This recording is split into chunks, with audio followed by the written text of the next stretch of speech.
दोस्तों स्वागत है आपका अपने चैनल प्रैक्टिकल साइड विजिट में। दोस्तों जैसा कि हमने पिछले पार्ट में बात की थी कि किस तरीके से कॉलम की रंगत करवाई जाती है, जो नीचे की जो सेंटर लाइन की जो रंगत होती है दोस्तों वो किस तरीके से करवाई जाती है। अब जो उसके बाद तो आज के पार्ट में हम बात करेंगे कि जो हमने कॉलम की सेंटर लाइन की जो रंगत की है, आप देख सकते हैं जो भी हमने पिछले पार्ट में मैंने आपको पूरी तरीके से समझाया था कि कॉलम की जो रंगत होती है वो किस तरीके से होती है। लेकिन अब उसके बाद में जो दूसरा पार्ट होता है वो होता है दोस्तों कॉलम को खड़ा करने का, कि इसका कॉलम को जो खड़ा करते हैं वो किस तरीके से करते हैं, क्या फॉर्मेट रहता है और उसमें क्या इसमें आगे जाके क्या प्रोसेस होता है, वो उस पूरे विषय के ऊपर चर्चा करेंगे दोस्तों। लेकिन वीडियो चालू करने से पहले एक रिक्वेस्ट है दोस्तों, अगर आपने हमारे चैनल को सब्सक्राइब नहीं किया तो हमारे चैनल को सब्सक्राइब जरूर करिए दोस्तों और वीडियो को अंत तक जरूर देखिए। अब जैसा कि आप मेरे सामने देख सकते हैं, मैं अगर एक सिंगल लाइन की बात करता हूँ, सिंगल लाइन में 4 कॉलम है दोस्तों। अब कॉलम का लेआउट मैंने आपको जानकारी बताई दी कि कॉलम का लेआउट किस तरीके से होता है। अब दूसरे स्टेप बात करते हैं कि कॉलम खड़ा किस तरीके से करना चाहिए। नीचे की अगर मैं बात करूं तो सबसे पहले तो फुटिंग का जो सरिया होता है, नीचे का जो जाल होता है उसे फुटिंग कहा जाता है और उसके बेस पर ही कॉलम को खड़ा किया जाता है। ठीक है दोस्तों। अब इसमें ये बॉटम का जाल होता है, इसे बॉटम स्टील कहा जाता है और उसके बाद में एक टॉप का स्टील और आता है जो कि आप ये देख सकते हैं।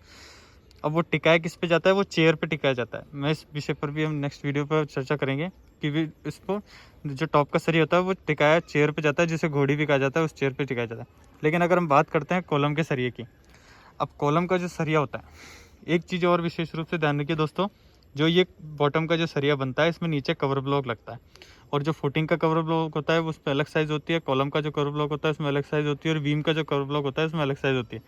फुटिंग का जो कवर ब्लॉक होता है उसमें 40 से 50 का कवर ब्लॉक लगता है। जो अलग जो नीचे का हिस्सा होता है इस जगह पे कॉलम कवर ब्लॉक लगता है, जो सरिया पूरा उड़ जाता है, पीसीसी पर टच नहीं होता है दोस्तों। ठीक है, तो इस जगह पर आप ग्रेनाइट का भी उपयोग करते हैं अधिकतर लोग। कवर ब्लॉक का अधिकतर उपयोग नहीं किया जाता है, ग्रेनाइट का उपयोग या पत्थर का उपयोग किया जाता है। कॉलम का जो सरिया होता है उसमें भी 40 का उपयोग किया जाता है। ठीक है दोस्तों। और जो बीम और छत का सरिया होता है उसमें 20 और 25 का उपयोग किया जाता है दोस्तों कवर ब्लॉक का। अब जो कॉलम हम खड़ा करते हैं वो लेआउट पर किस तरीके से खड़ा करते हैं। अब जैसा कि अभी देख सकते हैं ये कॉलम का सरिया है, कॉलम के सरिये की जानकारी मैं आपको बता चुका हूँ। कॉलम के सरिये के वो जो होता है वो किस तरीके से बांधा जाता है। अब दूसरी चीज़ आती है जो हमारी रंगत होती है दोस्तों।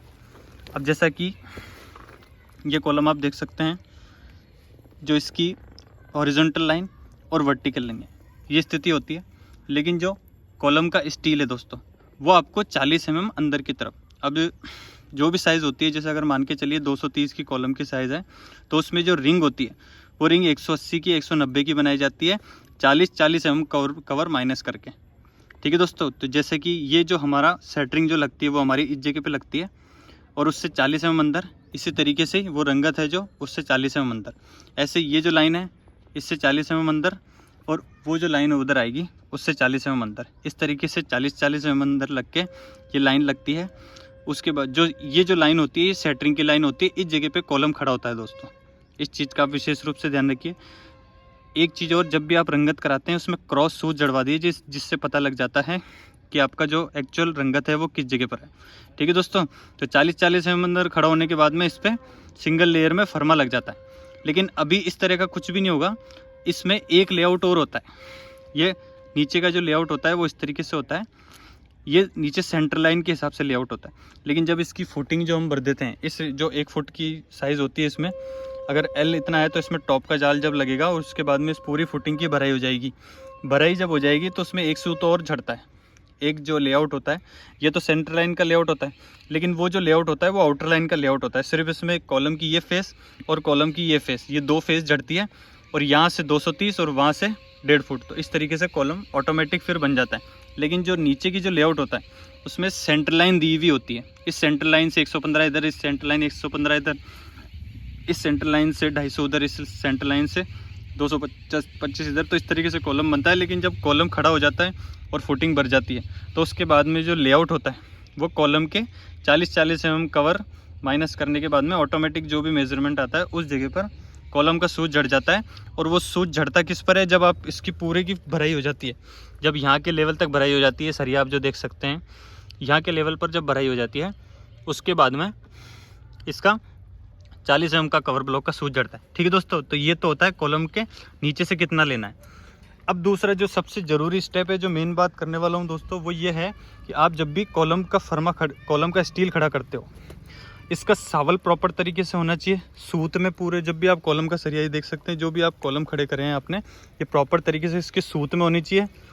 चाहे आप इस लाइन की बात करें, चाहे आप वर्टिकल लाइन की बात करें, चाहे आउटर लाइन की बात करें, जो भी लाइन आती है, अगर कोई भी 2 कॉलम या 3 कॉलम एक ही लाइन में आते हैं तो उसका प्रॉपर तरीके से सूत बनवाइए। और सूत कब बनवाइए? जब इसका ऊपर का जो जाल लग जाता है। अभी तो आप टेम्परेरी इसको खड़ा कर सकते हो, इसमें कोई प्रॉब्लम नहीं है। जब आप इसको भरने पर आते हो, जब आपकी इसकी फुटिंग जो होती है आइसोलेटेड ट्रेपेजोइडल स्क्वायर फुटिंग, इस विषय पर भी मैं ऑलरेडी वीडियो बना चुका हूँ। वो आप देख सकते हैं कि फुटिंग पर जो सूत जड़ता है वो किस तरीके से जड़ता है, कॉलम का जो फर्मा लगता है वो किस तरीके से लगता है, मेरी वीडियो में आप जाके देख सकते हो। लेकिन जो ये कॉलम खड़ा हो जाता है, इसमें आपको किस चीज़ का ध्यान रखना है? एक तो सावल का प्रॉपर तरीके से ध्यान रखना है। अब दोस्तों ये जो बल्लियाँ आप देख सकते हैं, ये बल्लियाँ सावल करने के लिए ही है। ये कॉलम सावल में खड़े हो चुके हैं। सावल में करने का रीज़न क्या है? करने का रीज़न ये है कि जब आप यहाँ से अगर वर्टिकल स्थिति में खड़ा करते हो तो ऊपर तक जो आपके जितने भी कॉलम जाते हैं, ये देख सकते हैं आप, ये जो ऊपर कॉलम जाएंगे, ये कॉलम पर कॉलम, कॉलम पर कॉलम, कॉलम पर कॉलम ओवरलैप होते हुए बढ़ते हुए चले जाएंगे। तो एक कॉलम का लोड फिर दूसरे कॉलम पर आएगा, फिर दूसरे कॉलम का लोड तीसरे पर आएगा, तीसरे का फुटिंग पर, और फुटिंग का सीधे ये पीसीसी पर लैंड कर जाता है दोस्तों। अब ठीक है दोस्तों, तो कॉलम का जो स्टील होता है उसे सावल में और सूत में, इस चीज़ का विशेष रूप से ध्यान रखिए। कॉलम का सरिया आप चेक कर चुके हो, फुटिंग का सरिया है वो भी प्रॉपर तरीके से चेक कर चुके हो, इस चीज़ का विशेष रूप से ध्यान रखिए। उसके बाद में जब भी आप कॉलम की जो डेवलपमेंट लेंथ, ये जो होती है नीचे की जो लेंथ जिस पे एल मुड़ता है, उसका फुटिंग से बाइंडर जरूर करवाइए। ये अधिकतर लोग इस चीज़ को मिस कर जाते हैं कि इस जगह पर बांध दिया और फिर थर्ड जगह पर बांध दिया, लेकिन बीच में भूल गए। ये सबसे गलत तरीका होता है दोस्तों। बंधवाने का कारण क्या है कि ये जो पूरा लोड है इस सरिये का, ये जो हिस्सा होता है पूरा, ये आपके पूरे मकान का हिस्सा होता है। पूरे मकान का जो लोड है वो ये हिस्सा लेता है पूरा, और इस हिस्से का लोड जो होता है इस फुटिंग के ऊपर जाता है, और इस फुटिंग का जो हिस्सा होता है वो पीसीसी पर लैंड कर जाता है। तो जो भी लोड है वो ज़मीन पर ही आता है, लेकिन ज़मीन पर करता कौन है? यही सरिया जो होता है, ये जो एल सरिये जो मुड़ रहे हैं, ये बाइंडर नीचे वाले पर लोड ट्रांसफ़र करते हैं, और नीचे वाला जो लोड है वो अपनी ज़मीन पर, फर्श पर जो पीसीसी होती है उस पर लोड ट्रांसफ़र करता है। तो इस तरह की जो चीज़ें हैं दोस्तों, वो आपको विशेष रूप से ध्यान रखनी है। बता इसलिए रहा हूँ क्योंकि कई लोग इस चीज़ को मिस कर जाते हैं, अधिकतर मैंने देखा है, बहुत से लोगों को ध्यान नहीं पड़ता है।